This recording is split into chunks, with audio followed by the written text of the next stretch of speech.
All right, so today we're going to talk about two new concepts from probability. One of them is conditional probability, and the other is independence. Conditional probability and independence. Okay, here's a question. We'll just do an example involving conditional probability that we can compute exactly, but then there's a formula that'll help us do it in general. So, given that two dice have been rolled and the outcome is not 7, what is the probability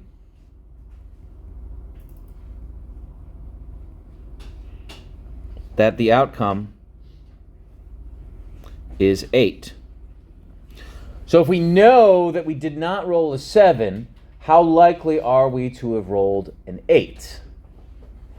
That's a kind of difficult question. So let's draw our table.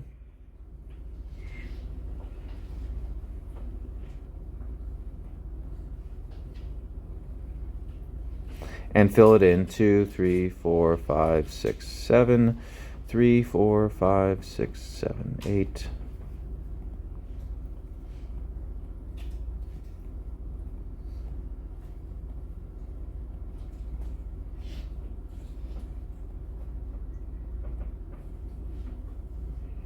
Okay, so if we are given that the outcome is not a 7, I'm going to ignore these entries here. And I want to find the probability of getting an 8. So I count the 8s. 1, 2, 3, 4, 5 8s. And how many other possibilities are there? Well, there's 36 total, and I've eliminated 6 of them, so there's 30 total. 30 non-7s. So the probability of an 8 given not a 7, and that's what this means. This is about conditional probability, and we'll use that notation again in a minute. The probability of given an 8, given that we have not rolled a 7, is 5 over 30, which is equal to 1/6. The probability that we roll an 8 in general is 5 over 36. So we have a higher probability of rolling an 8 given that we know we haven't rolled a 7, which makes some sense.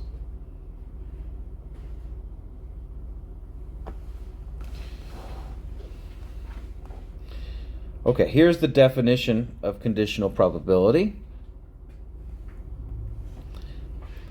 The conditional probability of E given F, which we denoted probability E bar F like that, is the probability of E assuming F has occurred.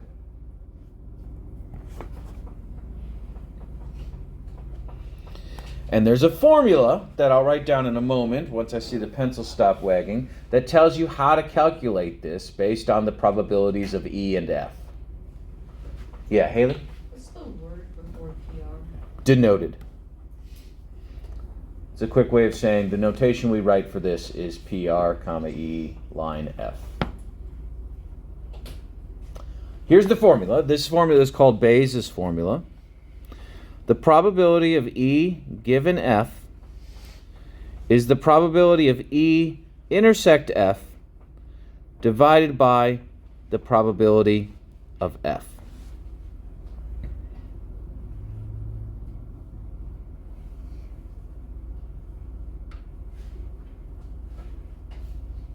If we go up to our previous problem, let's see how this works with our previous problem. E is rolling an 8. F is not rolling a 7. The probability of rolling an 8 and not rolling a 7 is the same as probability of rolling an 8, which was, we counted 5 over 36. Because you cannot, there's no possibilities of rolling 8 where you do not roll a 7. The probability of rolling a 7, we know there's 6 possibilities of rolling a 7. It's 6 over 36.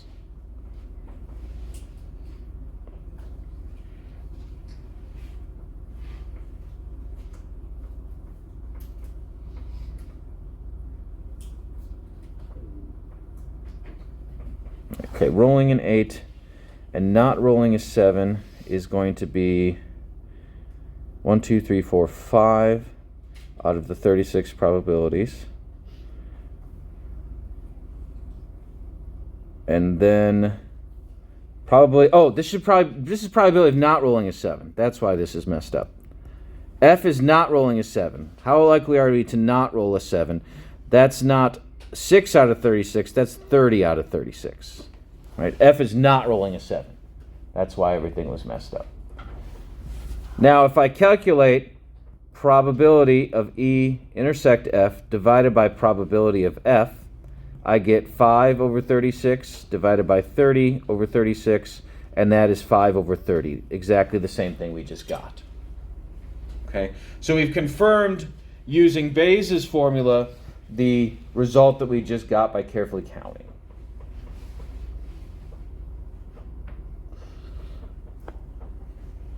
Okay, let's go down to this formula. Let's draw a Venn diagram to think about what's going on here.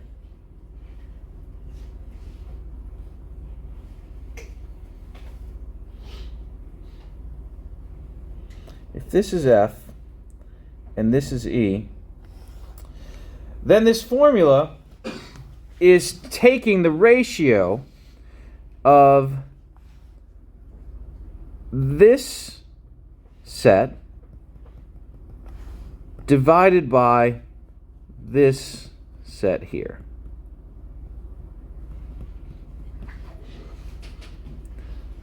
So we are looking at this little sliver's number divided by the whole big F's number. And this makes sense if you think about it. The probability that E occurs, given that F has already occurred, should be the share of things in this little segment here. Right. So this formula makes sense given the Venn diagram like that. Okay, so let's do an example where we don't have to do any counting. We're just using this formula. This is going to take me a second to write out here, or a minute to write out. Okay, here we go. 20% of the employees at Acme Steel are college grads. Of all employees, 25% earn more than $50,000 per year.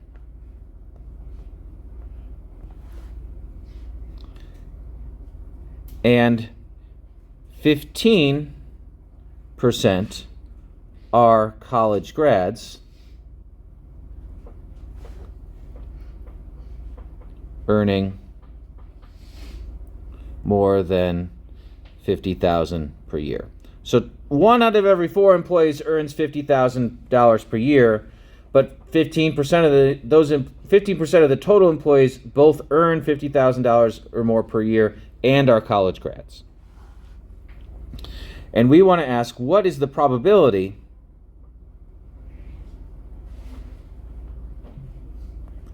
that a college grad earns more than $50,000 per year?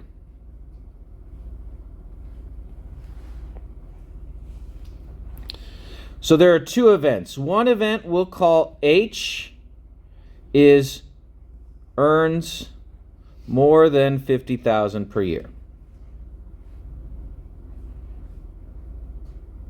And the other event, C, we'll call a college graduate.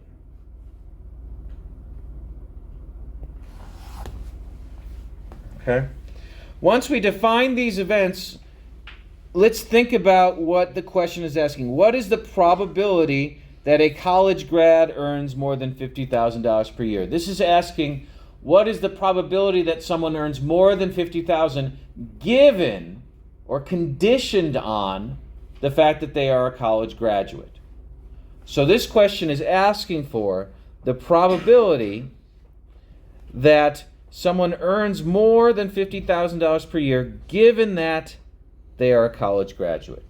So this is the probability of H conditioned on C, or H given C.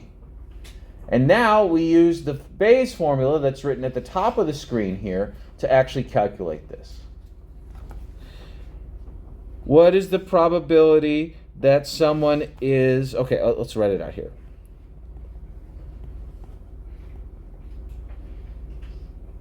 So there's Bayes' formula there.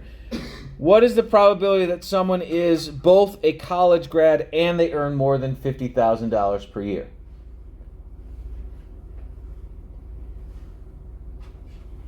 Do we see that listed here? Yeah, Kayla? Like 1.5? Yeah, it's right here. Then the question is, what is the probability of being a college graduate? Okay, well this is here, 0.20, right? That's written right here. So 0.15 divided by 0.2 is 0.75, right? 3/4. So that means that 75% of the college graduates that work at this company earn more than $50,000 per year. Jake? Why is it conditional on the college grad and not the earnings? Okay. What is the probability that a college grad earns more than $50,000 per year? So we want to know the probability that someone earns more than $50,000 per year given that they're a college graduate. How would it be phrased if it was asking for the opposite thing, you're wondering? Yeah. That would be, what is the probability that someone who earns more than $50,000 per year is a college grad?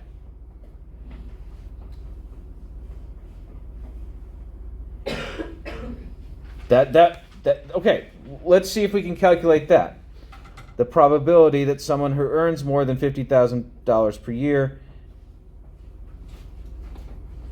is a college grad. So given that they are an H stands for high earner maybe, given that they're a high earner, what's the probability that they are a college graduate? So do we have the probability H intersects C and probability of H? We have both of those things.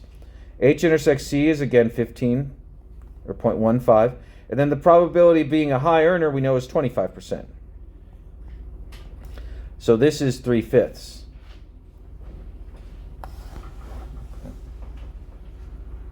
So the probability that a high earner is a college graduate is 6 out of 10. But the probability that a college graduate is a high earner is 3 out of 4. Those are two different things. Going back to the Venn diagram here, right? If we think about this, the probability of E given F is the share of this black shaded region divided by the blue region's share. The probability of F given E is the probability of this same shaded region, but divided by E's total numbers, E's probability. So those are two different things.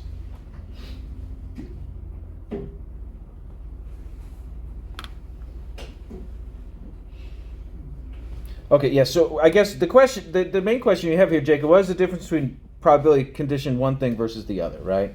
Okay, so here's an example where we can see the difference. Let A be players on a world series roster,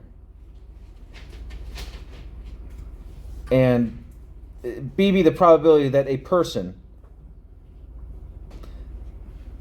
is on a World Series roster, and B be the probability that a person has played in Major League Baseball.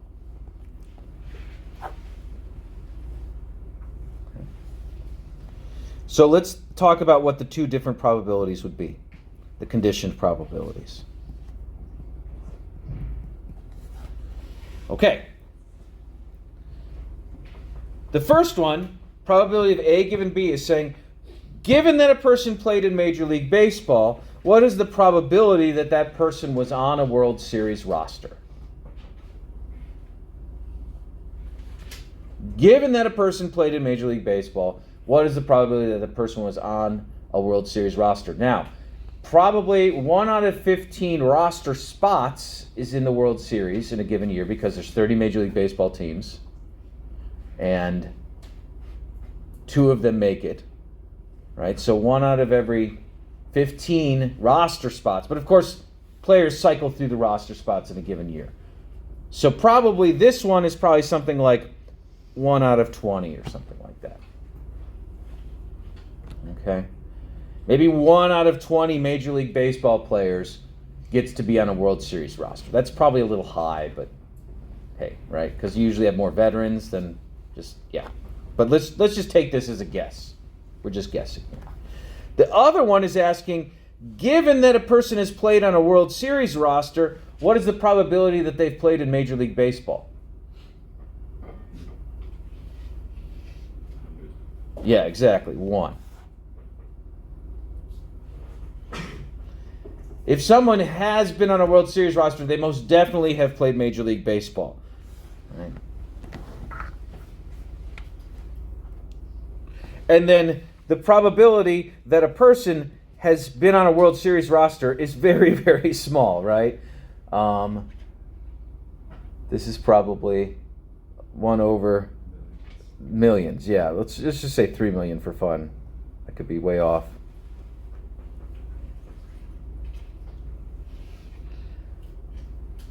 So you see how conditional probabilities can be very different from the other probabilities that were involved. Okay. You're saying, okay, basically what you're doing is you're now fixing B as your universe. You're fixing B as your universe. When you do the probability of A given B, now you're only focusing on the event B and looking for the share of A that happens in that event B. That's what conditional probabilities are looking for. They're restricting your universe. And the handy thing is, there's this wonderful little formula that will do this for you. Okay.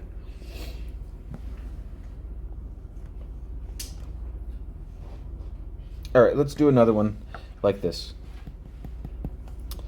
Okay, assume a school has an equal number of female and male students. I guess it's obviously not a college then. And 5% of the male population is colorblind. That might be true. Find the probability that a random student is colorblind. We find the probability that a random student is colorblind. Okay, so we have B is going to be student is colorblind. So that's the event of colorblindness. We'll let M be the event of male. Okay. There are 3 things involved here, right? We are probability of colorblind and male, probability of male, and probability of colorblindness given maleness. are the three things we're interested in here. The probability of being male and colorblind is the same as the probability of being colorblind because females, as far as I know, can't be colorblind.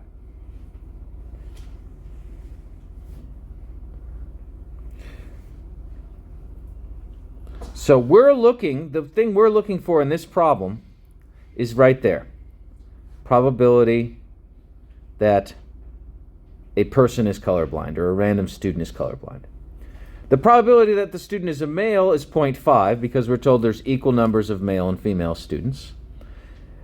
And the probability of, given that someone is a male, them being colorblind, we're told is 5%. So 0.05 is going to be that probability. Okay, Bayes' formula says probability of colorblind and male is the same as probability of blind and male divided by probability of male. And we don't know the top one. That's what we're looking for. Right? We're looking for this one. But we do know the others. We know the probability of male is 0.5. We know the probability of colorblind given maleness is 0.05. So then multiplying the probability of colorblindness in general is going to be 0.5 times 0.05, which is 0.025.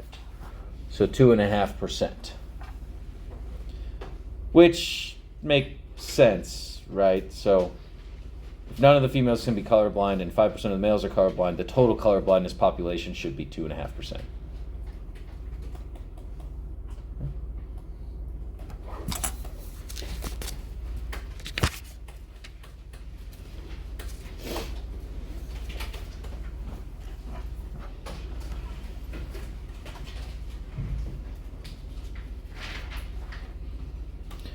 All right, I guess I'm going to have to stop.